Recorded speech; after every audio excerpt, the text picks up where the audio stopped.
It all began on a bitter winter morning, the kind that bites through your coat, numbs your fingers, and seeps into your bones.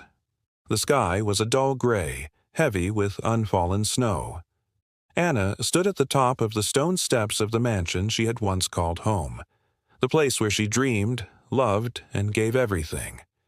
Her newborn lay cradled in her arms, wrapped in a thin blanket, unaware of the storm that had just torn through their lives. Behind her, the massive oak door slammed shut with finality. Her husband's voice, sharp and venomous, still echoed in her ears. "You're nothing without me." His words cut deeper than the cold. The man she had once trusted, the father of her child, had cast her out without mercy or hesitation. No warning, no chance to gather her things. Just words meant to destroy and a door that closed like a prison gate. The world she had helped build, the lavish dinners, the polite smiles at charity events, the quiet sacrifices, had been ripped away in an instant. The luxury, the security, the illusion of love. All gone. She had given him her loyalty, her youth, her heart.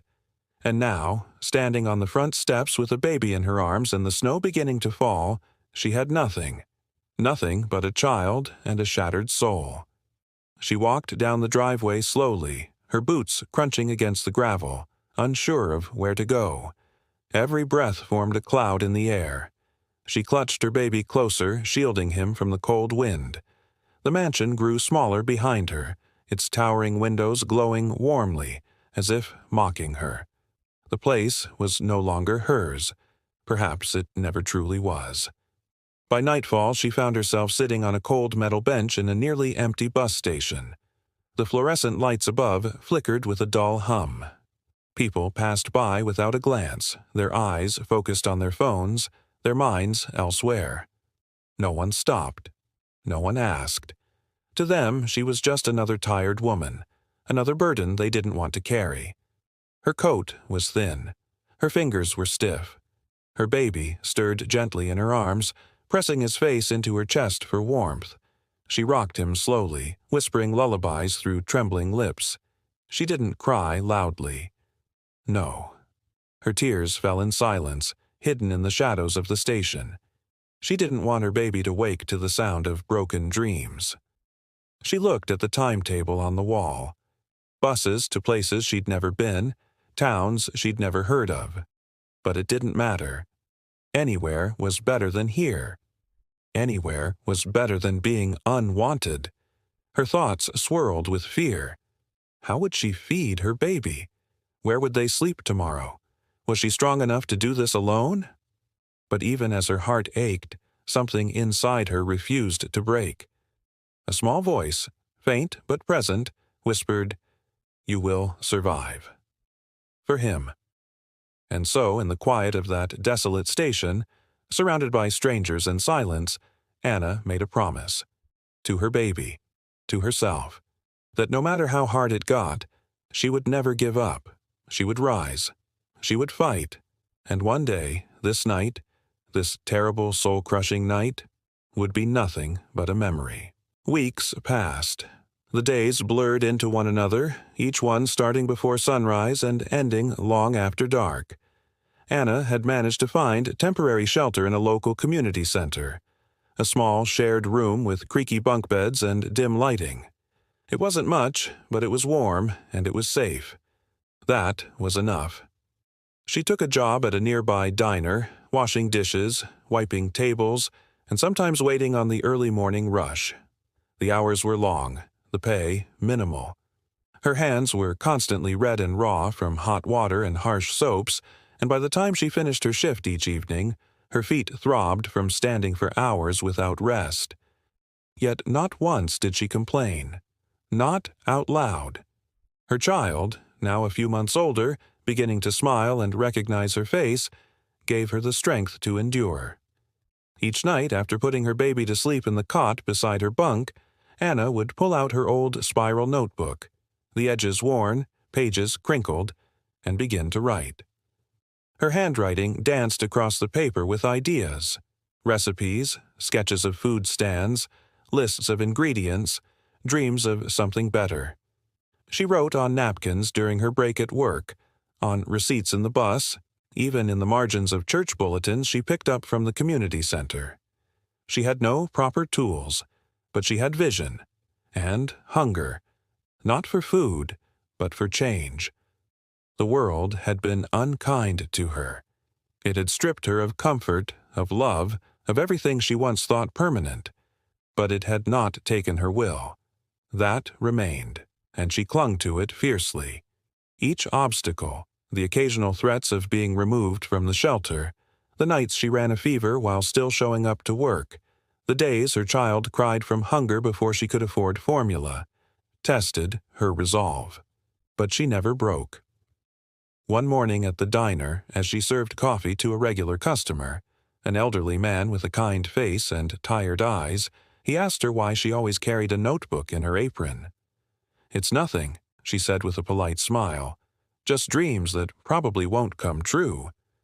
He looked at her, really looked, then reached into his coat pocket and handed her a folded envelope. "You have more fire in your eyes than most people I know," he said. "Use this. Start something." Inside was a check, a small loan, handwritten and signed, enough to buy a cart, enough to take a risk. Anna couldn't believe it. That night she cried, not from pain or fear, but from hope.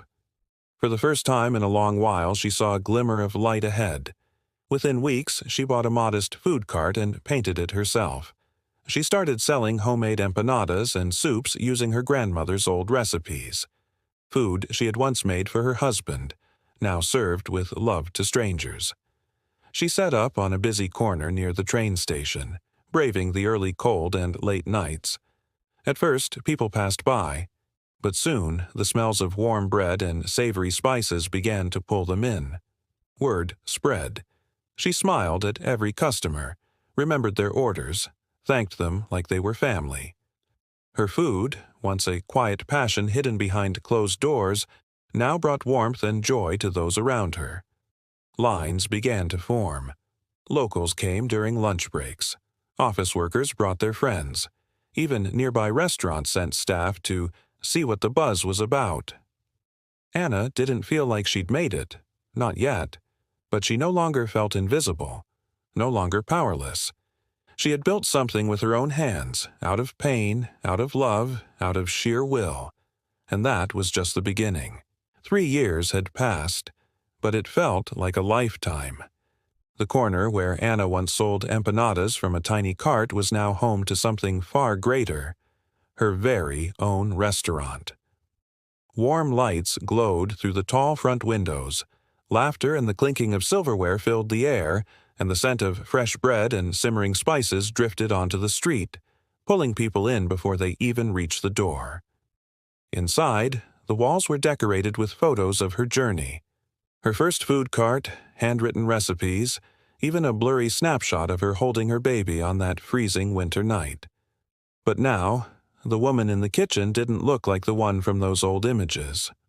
Anna stood tall, dressed in a crisp white apron, her hair pulled back, her eyes fierce but kind. The pain she once carried had become her fire.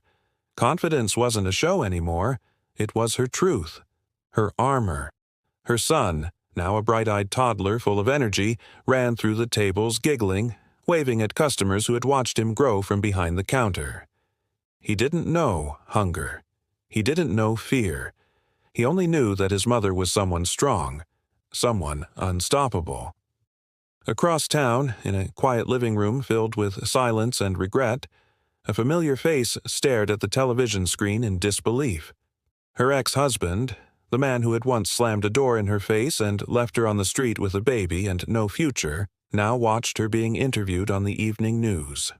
He saw the restaurant packed, heard the applause from her grand opening, and caught the words the reporter used.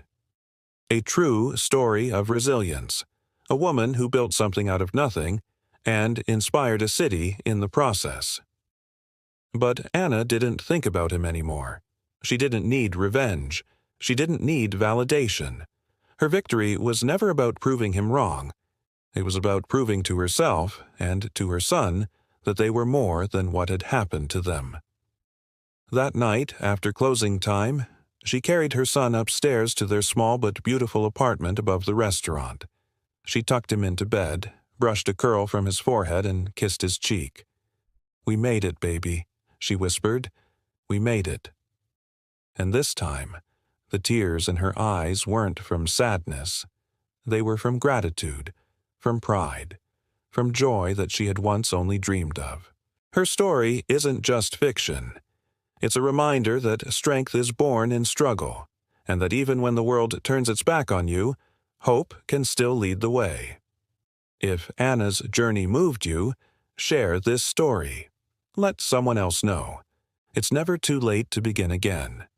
If this story touched your heart, don't keep it to yourself. Like, comment, and share to help us spread a message of hope, strength, and second chances. You never know who might need to hear it today. Let's inspire more people. Together.